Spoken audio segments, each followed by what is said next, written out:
Hello, friends. Let's continue talking about the successes of the great oil-producing power. In the city of Nizhny Novgorod, children now walk to their schools because the region has run out of gasoline to fuel the school buses. Сказали, бензина на автобусах нету. Все там стоят. Бензин нету. А куда бензин девался? А мы знаем, заправки спросите. Не было бензина.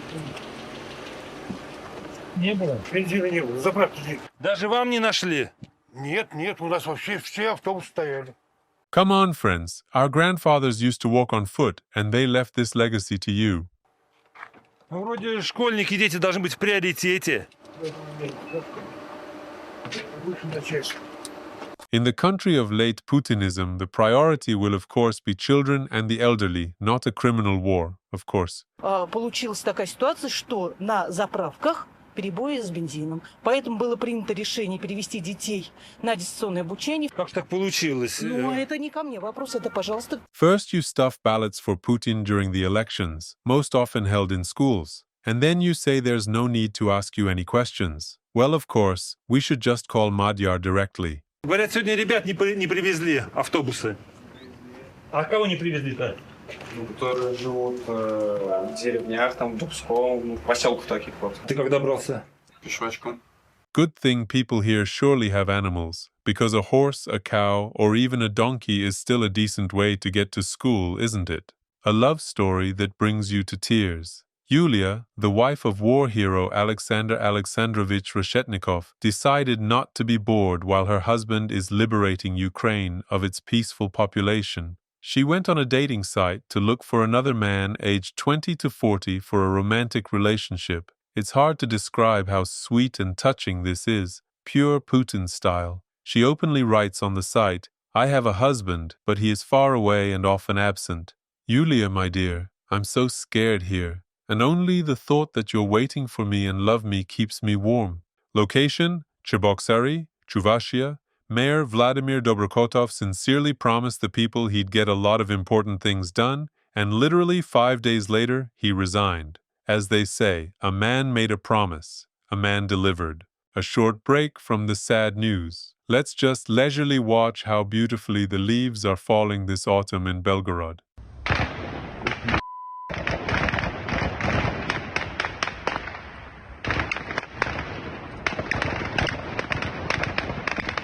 Yes, did you notice too? Some leaves are still yellow, while others have already turned more red. Ah, how truly beautiful nature is in Russia. I'm not a greedy person, so I decided to offer Putin's state TV a proper high-quality ad to recruit people for contract service. Военная служба по контракту.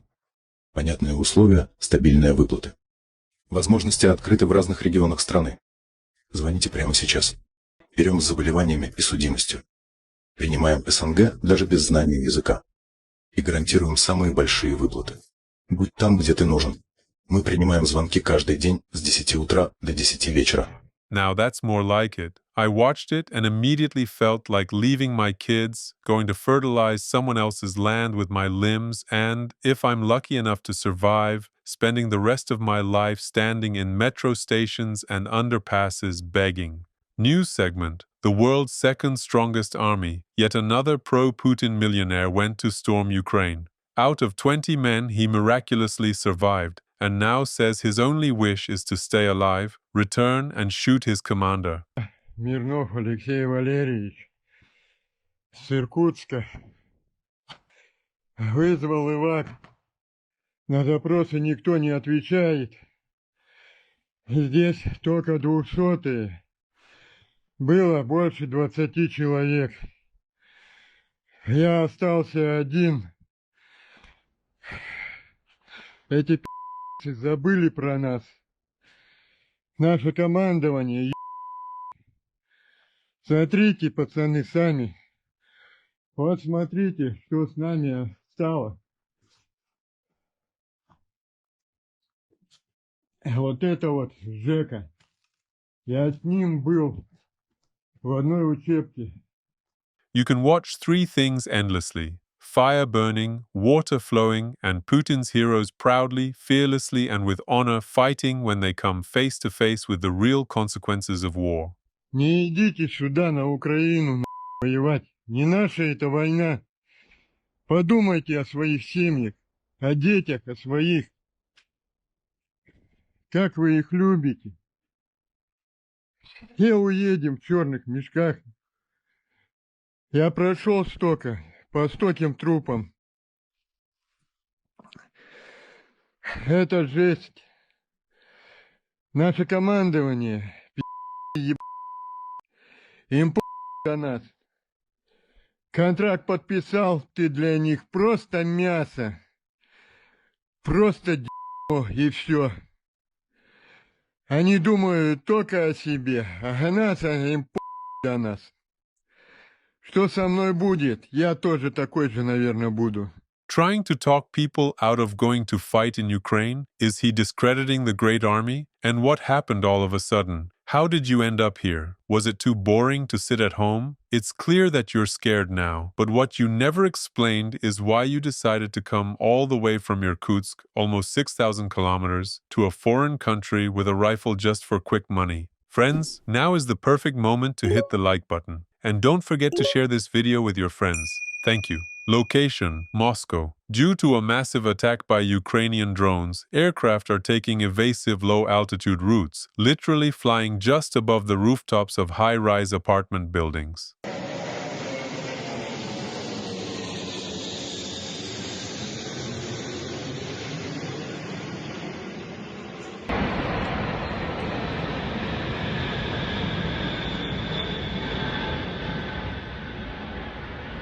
Where can a plane hide from drones? Right, among residential buildings, where there are more people. Continuing to admire the results of Putin's brilliant policies, in Rostov Oblast, 95-octane gasoline already costs 80 rubles per liter. Поселок Синегорский. Вот такие вот цены на бензин. Я не знаю, я вот с Москвы приехал, там 66,20. А тут вот 95-й. 95-й. 79,90. Второй 71 рубль. Вот так вот. Это поселок Синегорский. Вообще уже поохамели, я не знаю, как справляться с такими ценами. Это просто жесть какая-то.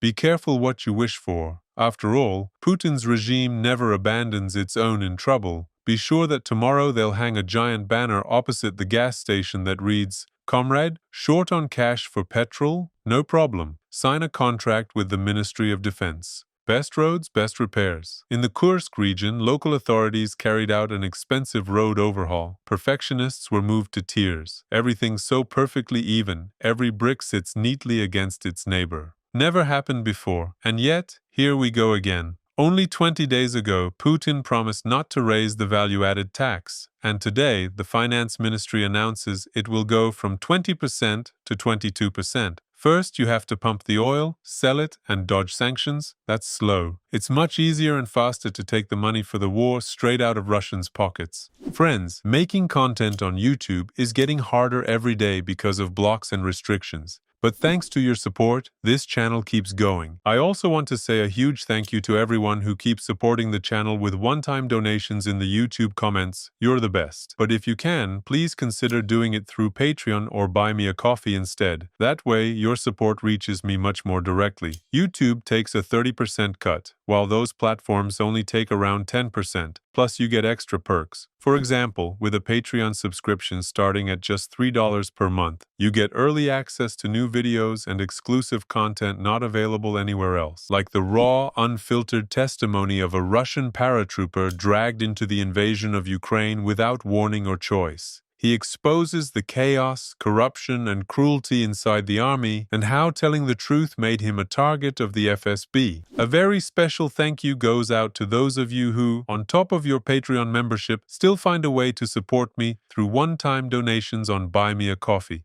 If heaven exists, I'm sure there's a warm and well-lit corner there, reserved just for you. Right now, I have 58 incredible patrons. Only 2 more to reach 60, and we're waiting for you. Not saying goodbye. See you soon.